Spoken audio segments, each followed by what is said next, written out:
Podcast Papo Feminista. O podcast pras mina.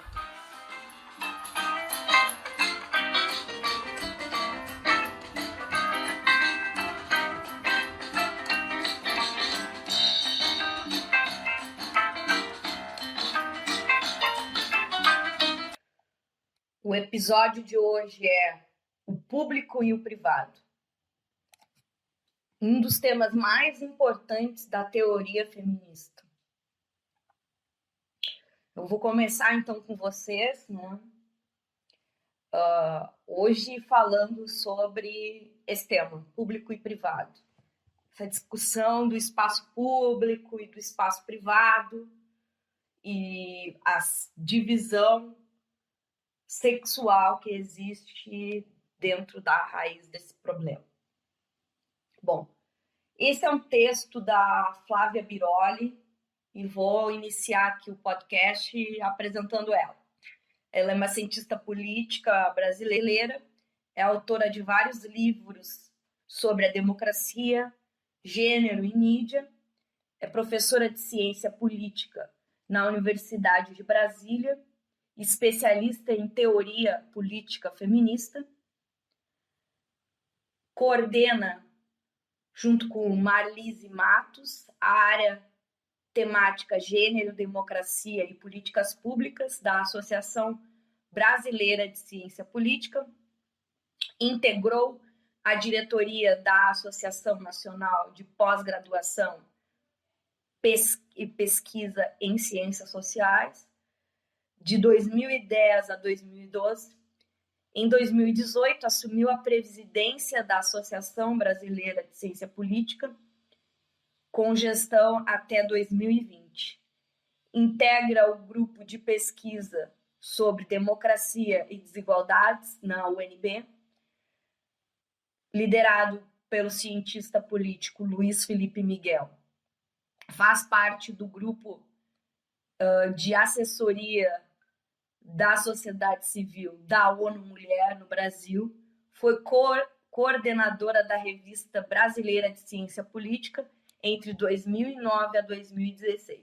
Então, é uma intelectual com um grande currículo.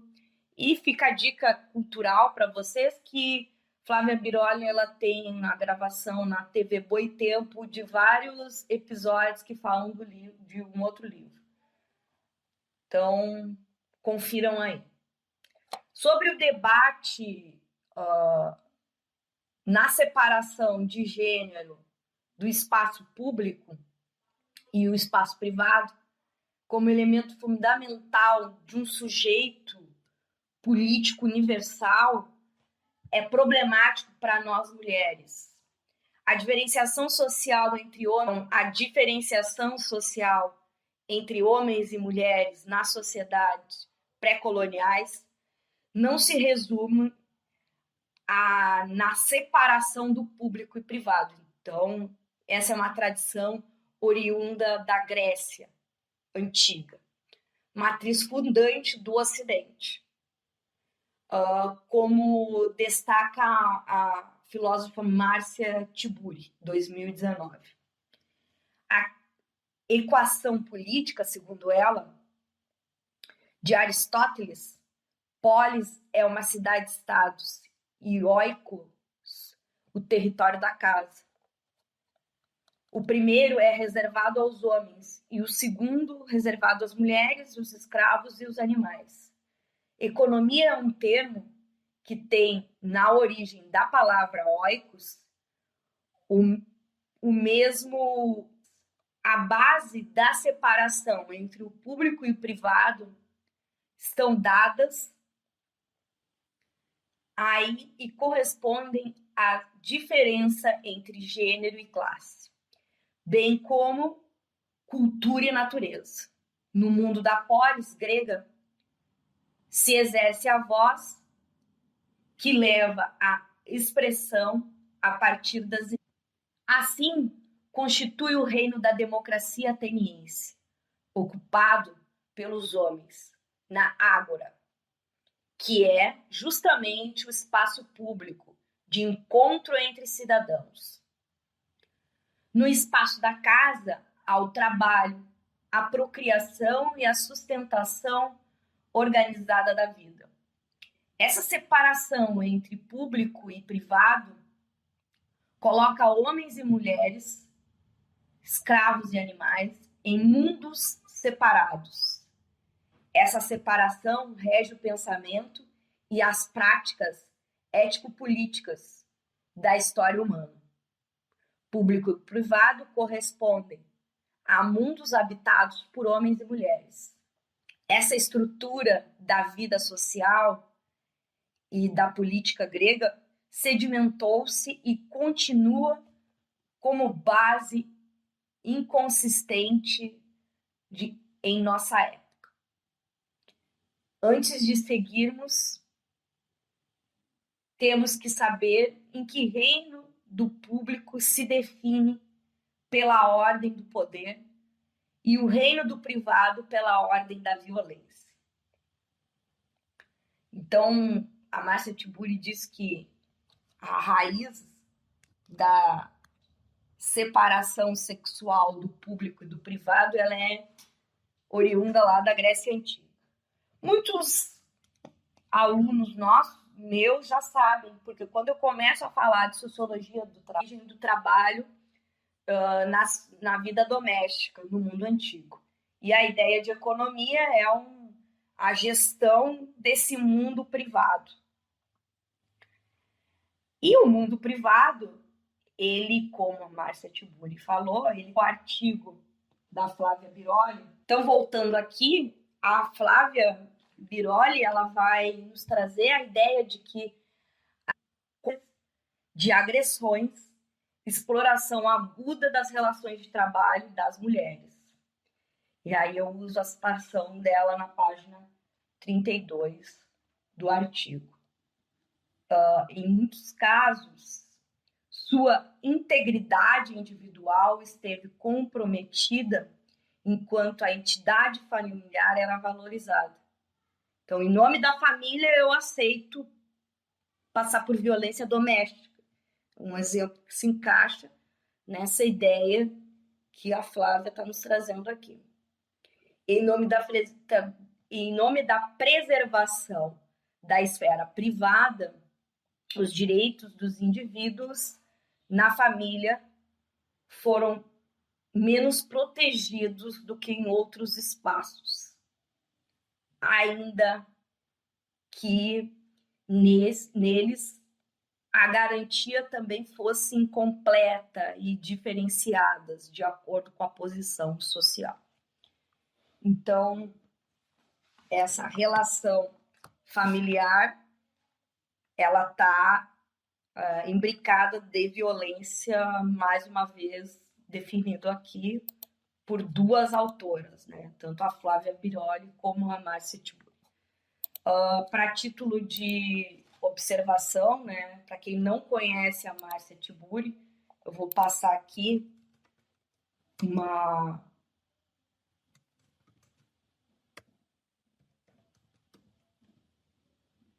Então, quem não conhece a Márcia Tiburi, vou fazer uma apresentação rápida. É uma filósofa, artista plástica, professora de filosofia, escritora brasileira. Então, a Márcia escreve sobre vários assuntos. Publicou livros de filosofia, entre eles a antologia As Mulheres e a Filosofia, O Corpo Torturado, além de uma outra história da razão, pela editora Escritos. Publicou em coautoria Diálogos sobre Corpo e individualmente Filosofia Cinza. Então ela tem um vasto aí histórico, mas politicamente falando, foi candidata a governo do estado pelo Partido dos Trabalhadores em 2018. Controvérsias. Em entrevista em 2015, para a TV Brasil, a autora foi indagada sobre qual seria a solução para os altos índices de criminalidade no Brasil, o que princípio gerou risos na entrevistada. Então, foi. Exílio. A filósofa Márcia Tiburi deixou o Brasil sob a justificativa de estar sob ameaça. Então, ela não mora mais no Brasil no momento. Ela está nos Estados Unidos. Certo? Mas vamos adiante aqui. A Flávia diz que a modernidade, na modernidade, a esfera pública estaria baseada em princípios universais. Aquela questão que eu já tinha dito, a razão, né, a ideia do sujeito universal, que gera muito controvérsia, porque o sujeito universal ele vai ser um sujeito branco, cis e ocidental. Mais da metade da população mundial não se enquadra nesse sujeito universal da modernidade. Então, assim como na esfera pública, quando surge a modernidade, os princípios universais, o princípio da razão, o princípio da impessoalidade, ao passo que a esfera privada abriga as relações de caráter pessoal e íntimo. A gente tem na Constituição as ideias, né, sobre serviço público, então eles têm essas ideias, né, a razoabilidade, a razão, a impessoalidade, a eficiência e, né, essa ideia universal desse indivíduo.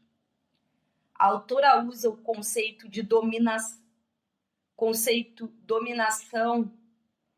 e privacidade como mecanismo de manutenção da dominação masculina no espaço privado. Então, quem pratica essa violência é o ente masculino, é o que performa masculinamente, não necessariamente o homem. Tá? Então, é polêmico isso aqui. Em briga de marido e mulher, ninguém mete a colher. Então, um ditado popular que vai dizer isso, que a privacidade no espaço privado, ele não permite uma intervenção do Estado para diminuir a violência que existe no espaço privado. Obviamente que eu não estou dizendo que todos os lares têm violência. Quanto mais democrático for as relações dentro de um lar, dentro do espaço privado, dentro da vida privada, melhor serão essas relações, mais amorosas elas serão. Só que, obviamente, que existe, sim, né, violações de direitos bastante sérias no espaço privado. Crítica feminista, epistemologias feministas, ao dualismo entre o público e privado. Então, algumas vertentes feministas e algumas epistemologias fazem essa discussão. A Flávia está dizendo que existe um dualismo e algumas feministas falam ao contrário.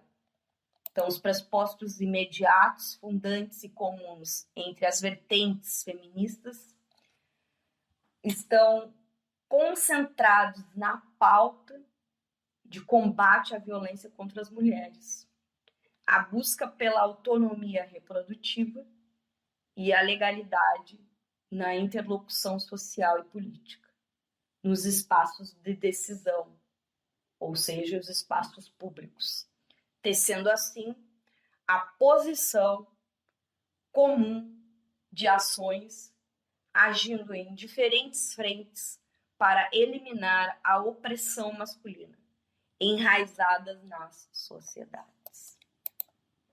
Nesse sentido, assim como as vertentes do feminismo mundial são diversas, as epistemologias feministas também o são, pois a sociedade patriarcal, ou de dominação patriarcal, como Flávia Biroli define, oprime os sujeitos políticos de diferentes maneiras. Negros, mulheres negras, mulheres lésbicas,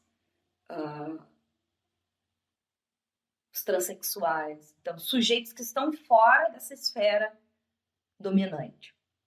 Agregando a literatura, as experiências de luta dessas mulheres de formas distintas. Como, por exemplo, de epistemologia feminista empreendida em nosso projeto de pesquisa que vai ser submetido no Campus Lages, sobre o feminismo decolonial.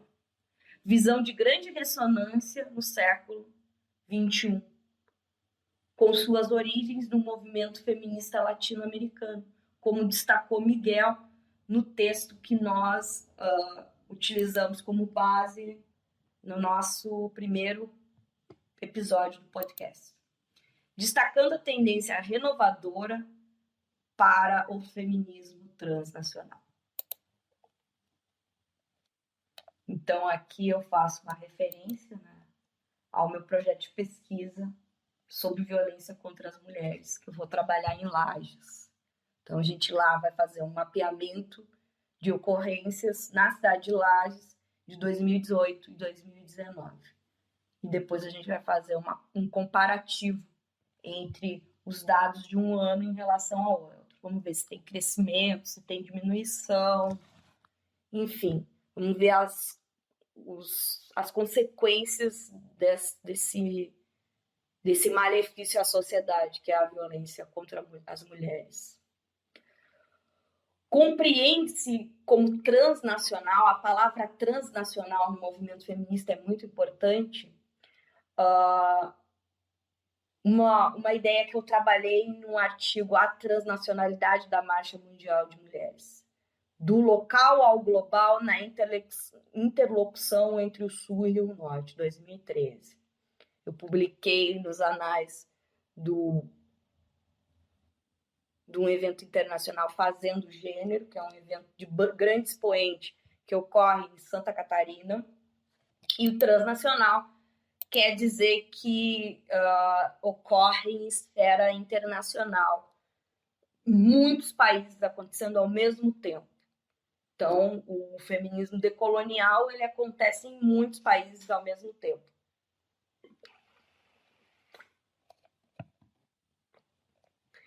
Então, outro elemento que é bastante significativo para nós é a tipologia da violência doméstica e o estupro no casamento como crimes que são exemplos claros que a interferência na vida privada é incontornável para garantir a cidadania. E mesmo a integridade física das mulheres e das crianças. Então, ela destaca essa tipologia da violência doméstica como, por exemplo, o estupro no casamento, que é um tema muito polêmico, né? Como eu provo que meu marido me estuprou? Isso passa pela cabeça de várias vítimas que sofrem esse tipo específico de violência, a violência sexual no casamento. Então, se não tem a permissão da companheira, o homem não pode forçar o sexo. Se ele fizer isso, ele está fazendo violência sexual. Então, é muito importante que a gente compreenda essa tipologia de violência para combatê-la, obviamente. Então, premissas centrais do liberalismo, como a Suzy Onkar vai nos trazer, a ficção de que o público e o privado existem como dimensões distintas da vida oculta, suas complementaridades na produção das oportunidades para os indivíduos. Então, o que a Flávia está querendo dizer aqui na página 35 do nosso artigo? Ela está querendo dizer que a divisão de tarefas na vida privada, ela pode impedir que o sujeito feminino tenha as mesmas oportunidades que o sujeito masculino. A ideia é de tempo livre mesmo. Então, as creches, como a política de educação infantil e garantia da educação infantil pública e de qualidade para as mulheres, é uma pauta feminista de primeira grandeza. Por quê? Porque as mulheres, tendo suas crianças nas creches, ela vai conseguir exercer papéis na esfera pública.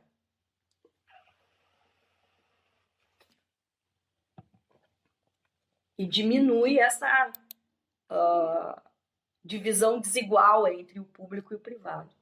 O papel da família para a teoria feminista. Esse é um outro ponto bastante polêmico que a Flávia vai tratar no capítulo do livro, no capítulo 3 do livro, Justiça e Família, tá? Então, não vou trabalhar muito com isso, mas como a gente está falando de público e privado, a gente mais ou menos já começa a falar sobre família, né?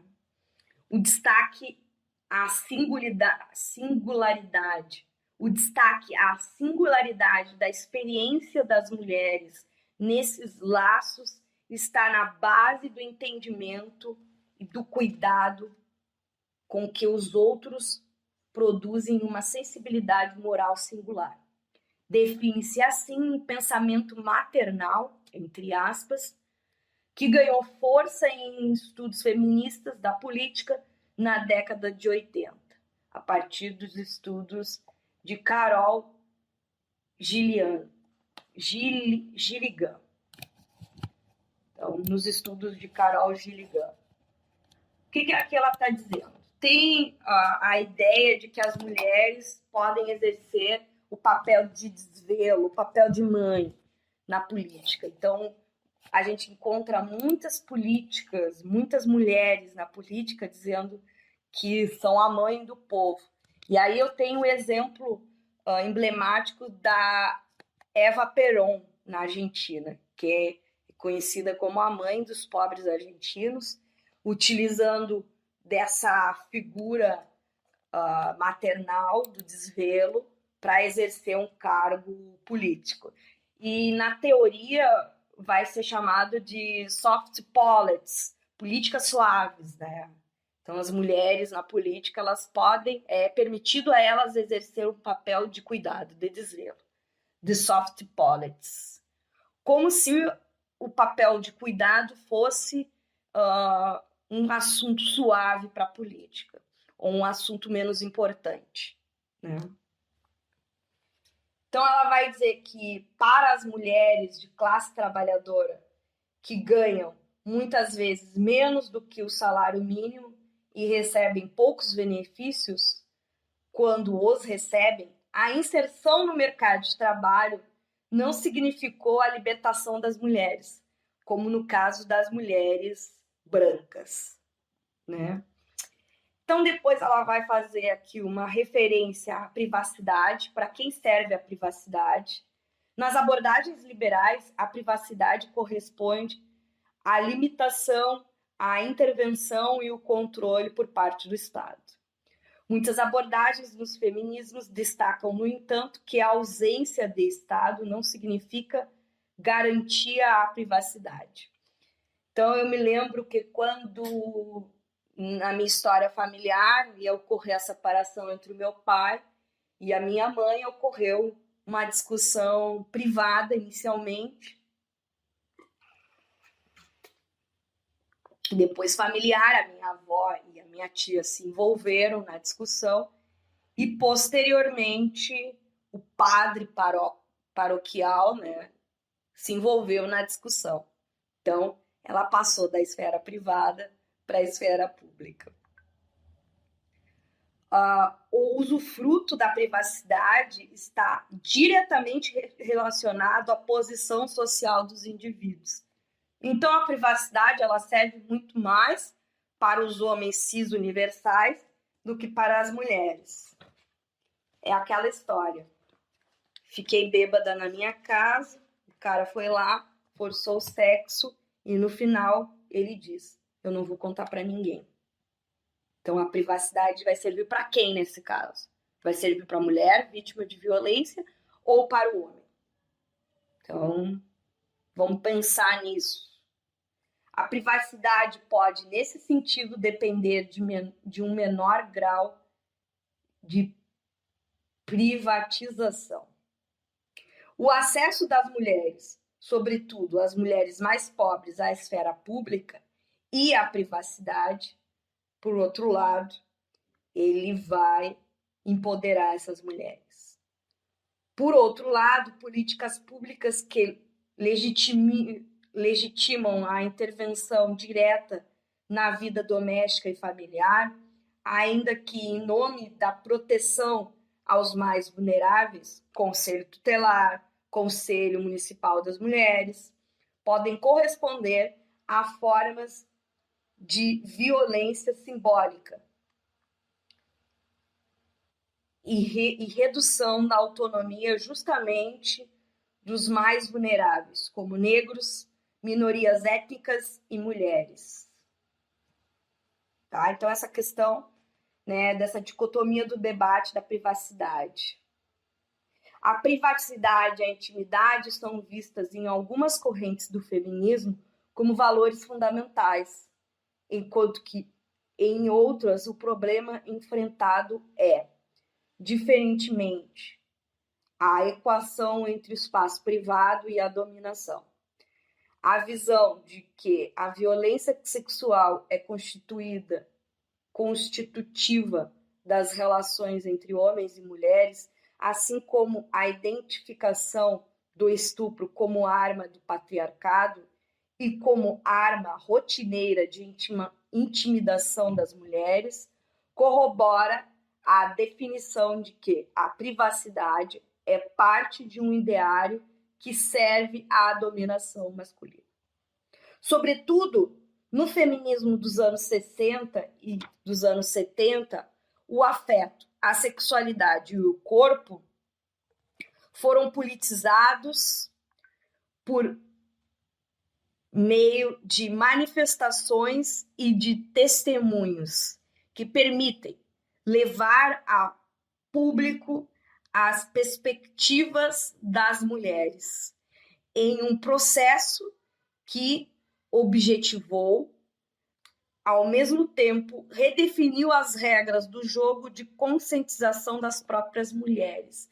Então, é muito comum manifestações feministas apresentar o nu, apresentar o corpo, justamente fruto dessa tradição do feminismo dos anos 60, dos anos 70, principalmente nos Estados Unidos. Então, a militância antipornográfica, que a gente vai falar também, e pela criminalização. Então, a militância antipornográfica, que a gente vai falar na sequência desses nossos podcasts. Então, fiquem aí, criem as pontes, né? A gente tem 3 espaços de discussão. A gente tem o nosso grupo do WhatsApp, que está, nesse momento, debatendo, inclusive, sobre a questão da intervenção no IFRN, né? Nomeação de um interventor no IFRN, e Google Sala de Aula são espaços de discussões, e também os comentários na página, né, do próprio YouTube, né, do nosso canal, desculpa. Na página do nosso canal também é um canal de discussão. Então, vamos ver o que a Flávia vai falar aqui da militância antipornográfica dentro do movimento feminista.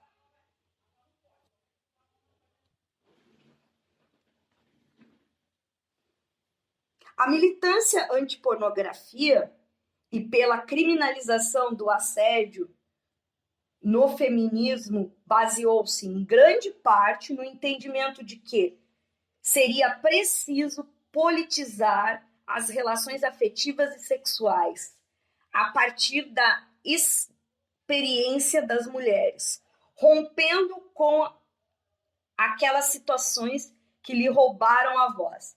A naturalização da agressão masculina, a erotização da dominação seria parte do cotidiano de mulheres e homens em sociedades organizadas por práticas e valores sexistas. A abordagem de Catherine McKinnon, que é uma feminista radical, é representativa nesse sentido. Nela, sexo heterossexual e violência são vistos como a mesma coisa, ou como práticas contínuas.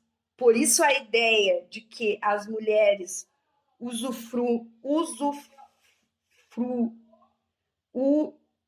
por isso as ideias de que as mulheres usufruam a intimidade nessas condições se torna paradoxal. Tá? Então ela vai aí depois entrar, né, no final do artigo, aqui entre a página 42 e 43, sobre a violência contra a mulher, né? Lembrando que a Lei Maria da Penha, ela é resultado de uma discussão da sociedade e ela tem uma modificação em 2019 também. Então, no meu projeto de pesquisa, eu até coloco essa alteração. Logo meu projeto de pesquisa, ele já vai entrar no sistema do SUAP, então quem é do IFRN vai poder acessar. E depois ela fala do paradoxo da luta anti-pornografia, mas eu vou deixar as polêmicas dessa discussão para depois. Então, o valor da privacidade carece aqui de um de seus aspectos mais relevantes, que é a autonomia dos indivíduos na definição do que deve ou não ser público sobre si e sobre as relações. Então, o ser humano, a mulher, ela precisa ter autonomia para definir o que vai ser público e o que vai ser privado. Eu fiz essa discussão no curso de medicina em Caicó no início de 2019, e lá tinha um relato de residência médica que os médicos todos tocavam, faziam o exame de toque na genitália de uma mulher até ela chegar ao gozo, ou seja, aquele corpo era público, aquele corpo não era mais privado.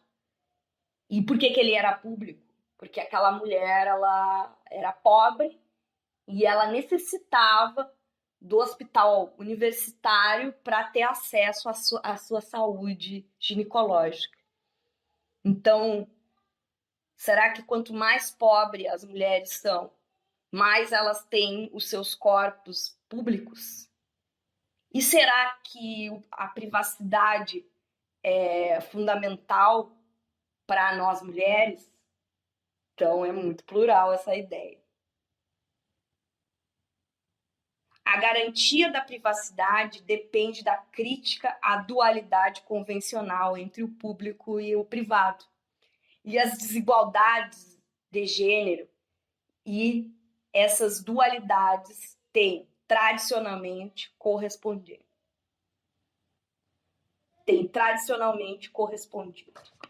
Então, esse é mais um episódio que a gente vai concluindo aqui sobre a teoria feminista, o público e o privado. Não deixem de ler, minha gente. Façam leituras. É importante aí vocês ficarem atentos às leituras, aos debates, às discussões.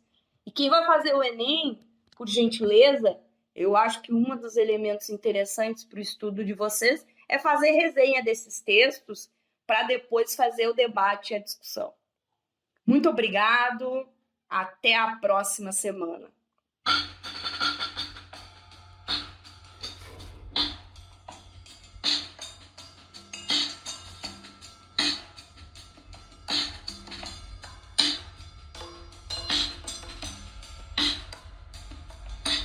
papo